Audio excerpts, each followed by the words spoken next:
శుభోదయం. క్రీస్తునందు అత్యంత ప్రియమైన దేవుని బిడ్డలారా, మన రక్షకుడైన యేసుక్రీస్తు యొక్క పరిశుద్ధ నామంలో మీ అందరికీ ఉదయకాల శుభాలు తెలియజేస్తున్నాను.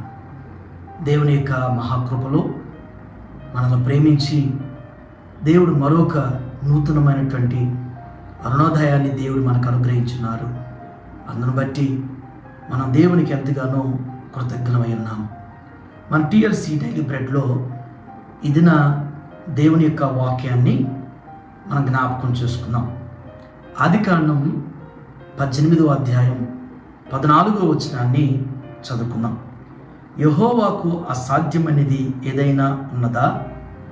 మీదుటికి ఈ కాలము నిర్ణయ కాలమందు నీ యొద్దకు తిరిగి వచ్చేదను. అప్పుడు శారాకు కుమారుడు కలుగుననెను.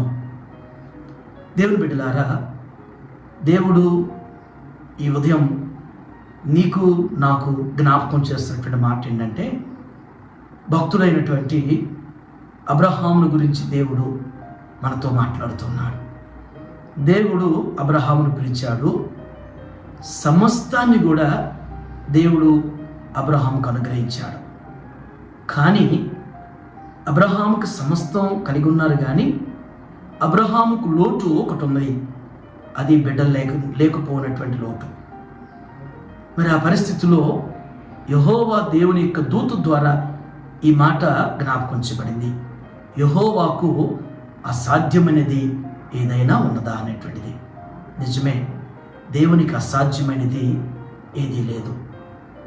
మన జీవితంలో మన వ్యక్తిగతంగా కావచ్చు, కుటుంబపరంగా కావచ్చు, ఉద్యోగపరంగా కావచ్చు, వ్యాపార పరంగా కావచ్చు, మరి బిడ్డల స్టడీస్ విషయాల్లో కావచ్చు, మరి ఆర్థికమైనటువంటి విషయాలు ఏదైనా కానీ, మరి ఆరోగ్య విషయాల్లో కానీ, అనారోగ్య పరిస్థితిని బట్టి మనకి ఉన్నటువంటి స్థితిని బట్టి అసాధ్యమే అనిపించింది.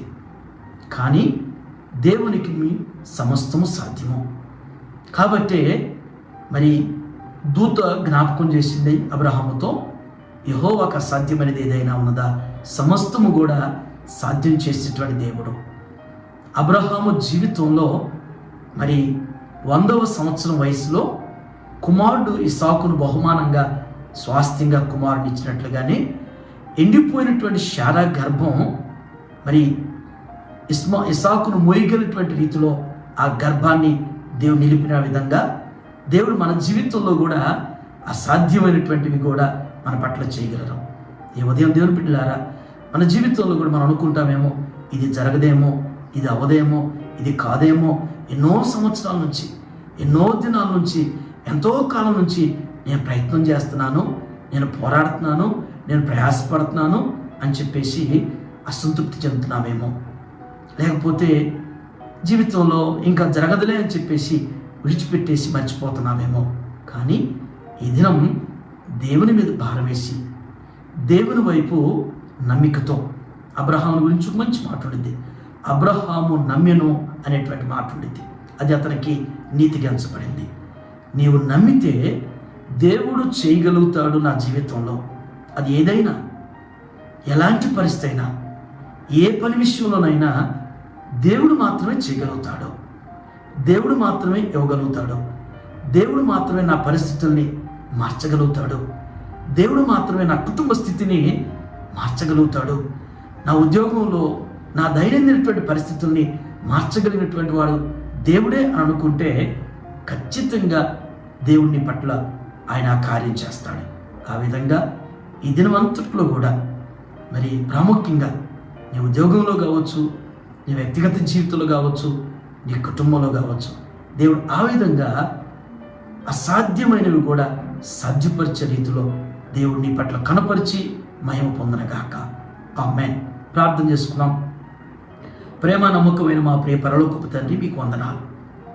ఏదైనా మా జీవితానికి మీరు అనుగ్రహించిన నూతనమైనటువంటి మీ యొక్క వాక్యాన్ని బట్టి దేవా మీకు వందనాలు చెల్లిస్తున్నాం.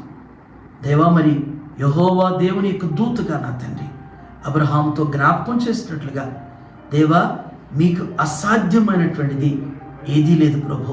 మా పట్ల సమస్తాన్ని కూడా సాధ్యపరిచే దేవుడు.